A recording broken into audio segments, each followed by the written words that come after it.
Not all that often I get to actually make computer parts in my shop, because normally things like metal shavings and computers don't tend to mix very well.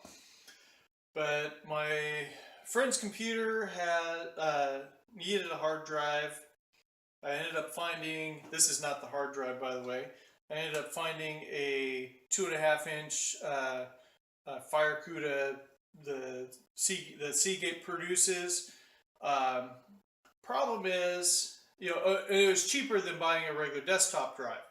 So, problem is though, these things either bolt, you got to have a pretty small mount for that, and all he has is the big mount. Unfortunately, none of the holes line up. So what we're going to do is we're going to butcher this old dinosaur floppy drive, because if you guys have never noticed, it actually has holes that line up. Already threaded, ready to rock and roll. Nice flat bottom, so we're going to strip all the guts out of this thing. Probably fold down this back edge. Then we'll take and drill some holes in the underside here, making sure we leave the connection points sticking out the back, and we should have something I can just bolt into his case, and away he goes. Anyway, so get ready for an adventure, because I've never tore one of those drives apart.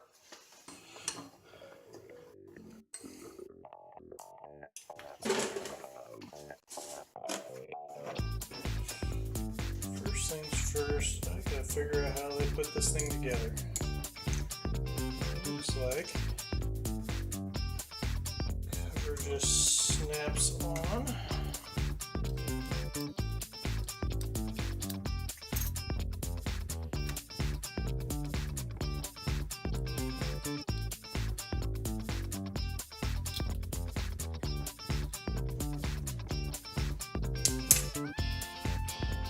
Sweet. It's the part I was really hoping for. Alright, that was easy enough. Let's see.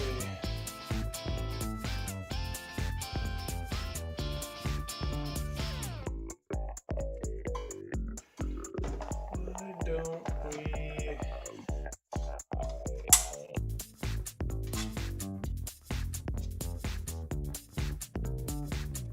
Yeah, I'm going to fold this front edge over.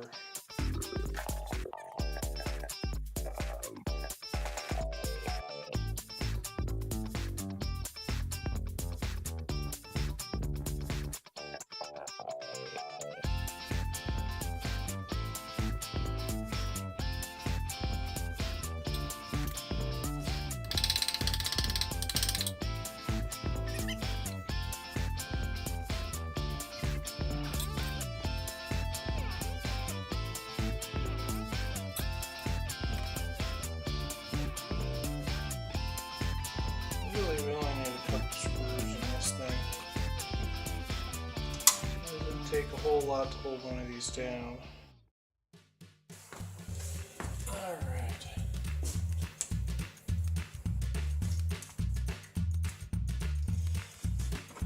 So I think the smart thing to do, we're going to take this one and line everything up, trace around it, so I don't lose perspective on stuff. Okay.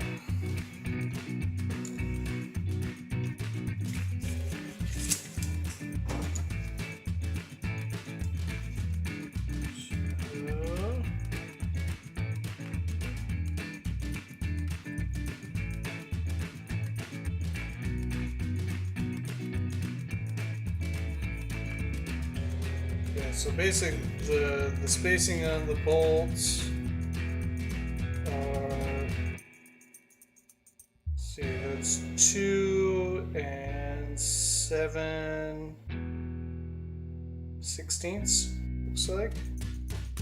That way, and I believe this is a 3-inch space, 3 inches. Okay.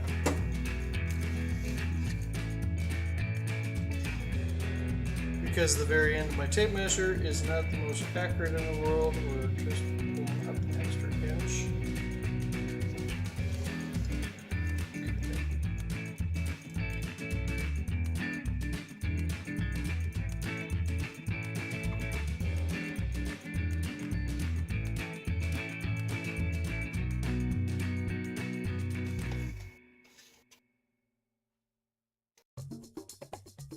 There we go. I think we're within margin of error there for this kind of an operation. I really only need a couple of holes.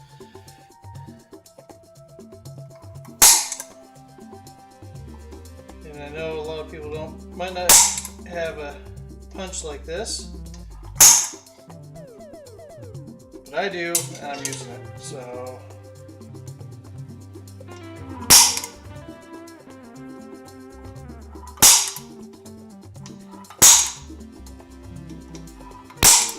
makes the drilling step much nicer when you got a really precise hole.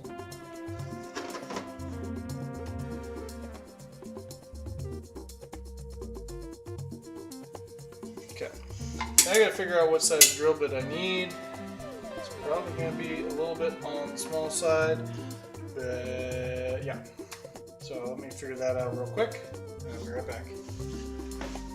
Okay, now that I've spent 10 minutes searching for my drill that I forgot to put away when I was doing something around the shop. Let's get these holes drilled.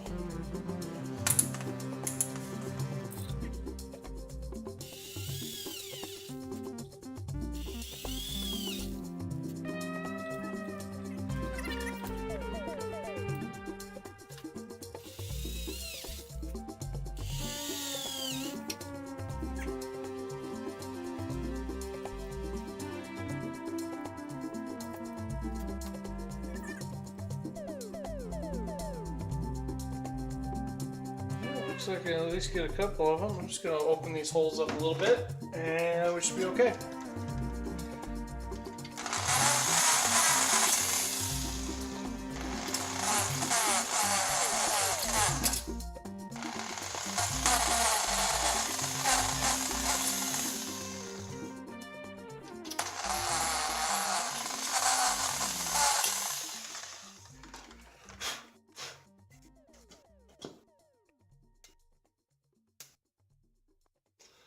Alright.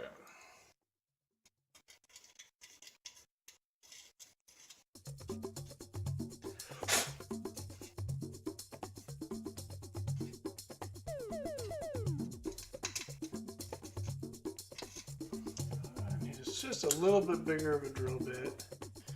Just clean up these holes real quick.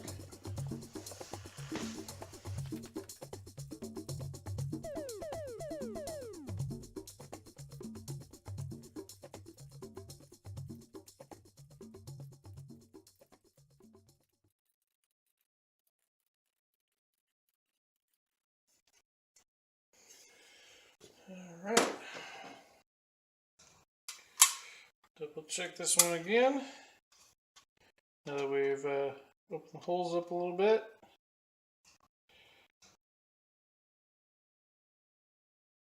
Yeah, it looks like I can just barely snake a screw in a couple of these.